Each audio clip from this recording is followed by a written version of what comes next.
Sa video ito, bibigyan ko kayo ng mga simpleng paraan para matanggal yung mga details niyo o yung mga detail information niyo na pinang-apply niyo at binibigyan niyo ng mga permission na ma-access nitong mga OLA.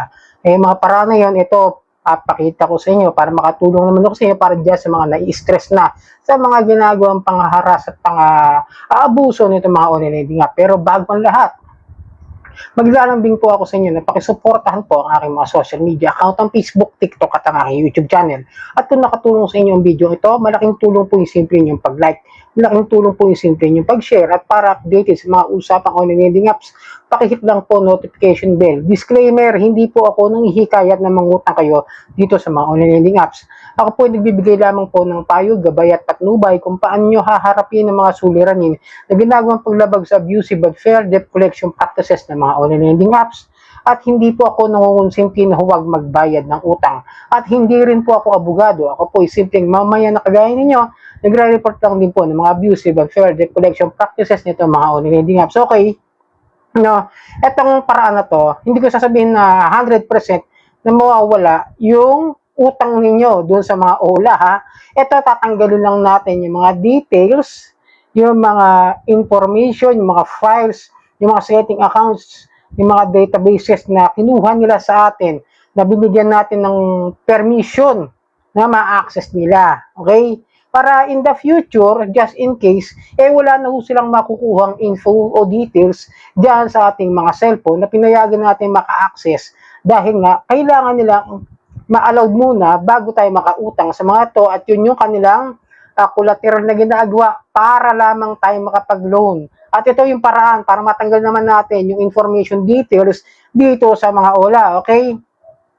So, meron akong gaan puhunan, ano? Nag-apply ako rito, nag-try ako, i-review ko sana, but still, wala akong time pa para gawin ko to doon sa isa kong channel. Pero ito yung mga simplest way, no? Para matanggal na yung details, okay? Okay, punta tayo sa app info. Doon po tayo punta sa settings. Tapos, punta kayo sa app manager, no? Tapos, hanapin nyo kung yung mga OLA na gusto nyo tanggalan ng details, information na naibigay nyo sa kanila at yung mga permissions na hinayaan nating ma-allow nito. Mga to. Okay, ito. Si Gaan Puhunan. Andito tayo ngayon sa app information niya. Gaan Puhunan, storage, battery usage, data usage, notification, permissions, screen time open by default. Pansin nyo, di ba, naka-permission yung phone. Dahil yun yung ina-access niya. Lahat ng phones na yan, contacts is everything and anything na inallow natin is papasok dyan. Then, second, pag pindot nyo yung storage, pupunta tayo ngayon doon sa clear cache at sa clear data. Ayan, pipindutin nyo yung dalawang yan. Unahin yung clear cache, then clear data. Then after that, the clear data, sasabihin nyo is after the cleanup, all the files, settings, accounts, databases, and other information contained in this app will be deleted and cannot be retrieved. Okay? Ibig sabihin nun, hindi na raw nila makukuha ng apps na yan yung mga info na ibinigay natin doon sa una. Okay? Nung nag-apply tayo. Wala na sila maging access dyan. Then, direct. Then, ayan, makikita nyo, minsan, lumabo na, clear data na, yung clear cache, malabo na yung mga pagkakalagay nila doon. And then after that, makikita nyo, do you want to uninstall this app? Siyempre, okay natin. Pero pansinin nyo yung permissions.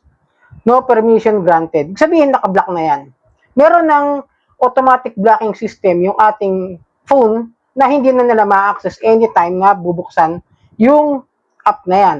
Pero, siyempre, pag binuksan nyo yan, hanggat hindi nyo na ina-allowed, kung once na i-install nyo ulit, wala nung sila ma-access. Then, ang ginagawa ko kasi is force stop bago ko i-install para tuluyan nang hindi siya maka-access sa aking cellphone, okay? So, yun nga, no? Yun yung mga ways o simpleng paraan para ma-delete ang ating details record dito sa mga OLA. Pero, yung twist, ulitin ko ha, hindi porket na-delete natin yung details information natin, yung mga ina-access nila, like yun nga, yung mga files, settings, accounts, databases, information, yung utang natin, mananatili lang doon. Ito, kaya ko lang binigay sa inyo yung information na ito is para magkaroon kayo ng ideya na hindi na kayo mahaharas, o hindi na kayo magugulo. Ito mga online loan na to, once na ginawa nyo yung ganong simpleng paraan at hindi na sila makaka-access sa phone ninyo. Okay? Yun po yun. Hindi para mawala yung utang, ha? Wala bang isipin nyo? ay si Kuya Johnny nagturo, mabubura na yung mga utang natin. Hindi po ganun yung sistema niyan. Yung utang ninyo, nakarecord para sa databases nila, doon sa kanilang system data. Pero yung sa phone ninyo, hindi na sila makaka-access ng anything. Tulad ng sa gallery, sa SMS, sa location, sa phone contacts, o doon sa mga Google IDs na kinukuha nila, sa mga information na ginagawa natin, na nilalagay natin, di ba? Mas safe siya. Kasi, ginawa natin ito, mas safe na siya, hindi na siya prone para ma-access pa ng mga online unap. Yung mga unang naibigay ninyo, yun po yung magiging saved data nila sa inyo. Tsaka yung utang ninyo. Siyempre, nag-apply kayo, nagbigay na kayo ng picture doon. Nagbigay na kayo ng information. Yung personal hindi yung information doon sa cellphone. Kasi yung tatandaan po nila, yung personal information niya. Pero yung mga nasa database ng cellphone ninyo, hindi na ho nila ma-access yan. So, di ba? Ganun po yun. So, lilinawin ko lang ang makakabura lang po ng ating mga talagang tuluyan na paraan para mabura yung ating record dyan is bayaran yung utang. Yun po yung pinakamalinaw na paraan at mainam na paraan. Pero syempre, kung kayo hindi nyo na kaya maginagawa ng mga, makakatulong ho sa inyo itong ginawa kong video ito. Kasi hindi sila makakatawag sa inyo. Hindi sila makaka-access. Hindi sila makaka-contact. Pero, yung mga nakuha nilang contact sa inyo, yun ang gugulhin. Ano gagawin pagkatapos nun? Siyempre, pwede nyo i-report yung harassment at abusive at yung data privacy po ninyo sa mga kinauukulang ahensya. Diba? Tulad ng sigaan puhunan, illegal. Wala naman ho yan SEC register at wala rin po sa list of recorded online lending platform ng SEC. So, they can be filed a formal complaint, lalo na yung mga ganyan, sabi nga ng SEC tsaka ng mga NPC, sabi nga ng mga ahensya, yung pangunguha ng mga personal information is parang paglabag na rin sa know your client. Hindi na yung know your client Paglabag na sa data privacy na kailangan ba lahat yan ibigay mo, di ba? Doon pala mag-isip na tayo, kaya sabi ko sa inyo, lagi kayo mag-iingat bago kayo umutang dito sa mga online unap, lalo na kung maraming hinihingi. Iaalog mo. Siyempre, dahil gipit, naiintindihan ko naman ho kayo, na nagipit kayo, kailangan nyo ng pera. Isusugal ninyo yung pagkatao, yung information, yung dignidad ninyo, ibibigay nyo lahat sa mga online unap na yan, no?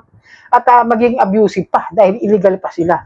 Tapos yung info na nakuha din sa inyo, pwede pa nilang ipasa kung saan mga illegal din na online unap. Kaya sabi ko, mas mabuti na wag na sila maka-access sa inyo. Yun po yung purpose ko rito.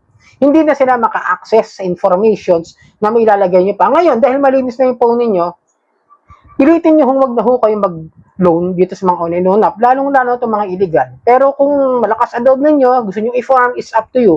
Ito lang ay payo ko sa inyo na sinabi ko sa inyo para maka-delete lang yung mga details, info ninyo dito sa mga online unap. So sana nakatulong. Maraming po salamat sa ulitin.